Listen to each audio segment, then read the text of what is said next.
کوکمون دو سل ره هست. سیم اول برابر با سی انگلیسی در تیونر کوک شده.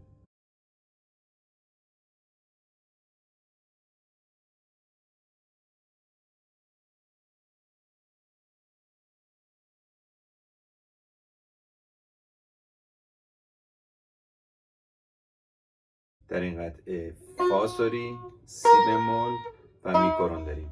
انگشت سوم قرار میگیره روی دو، میگیم دو سی دوست، راست چپ تکریز، اشاره به سی میده. بم سیل، بم سی دوست، راست ریز، بم سیل، بم لاس، لا اومد انگشت دوم، بم لا سیل، همین ریز روی از سی به لا ادامه دادیم. بعد انگشت دوم آوردیم رو سل، اشاره به فا میدیم، سل. میریم از ره، میگیم ره دو ره، دراست چپ راست ریز، بم دوست، بم دو ره، راست ریز، بم دوست، بم سیل، بم سی دو، بم سیل، بم سل. لا رو میکنیم، ریز میدیم به سل، میایم به سمت فا سوری، روی سل تک میزنیم.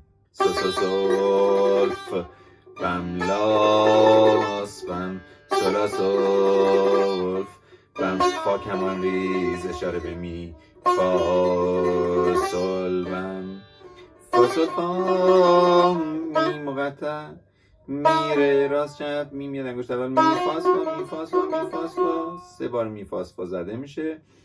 می فاس به سل اشاره میکنیم، سلف سلف می فاس، سلف سلف می فاس، راست راست ریز، اشاره به سل میکنه، می فاس می فاس، سل میاد انگشت دوم، سل سل فاس، فا تریل به فا سوری، فا تریل به فا دیز، اشاره به می، بم فا سل، بم سل سل فاس، فا تریل به فا دیز، اشاره به می، بم سل فاس. تریلا معمولا وجود داره، سل فا، می فا ره، بم ره ریز.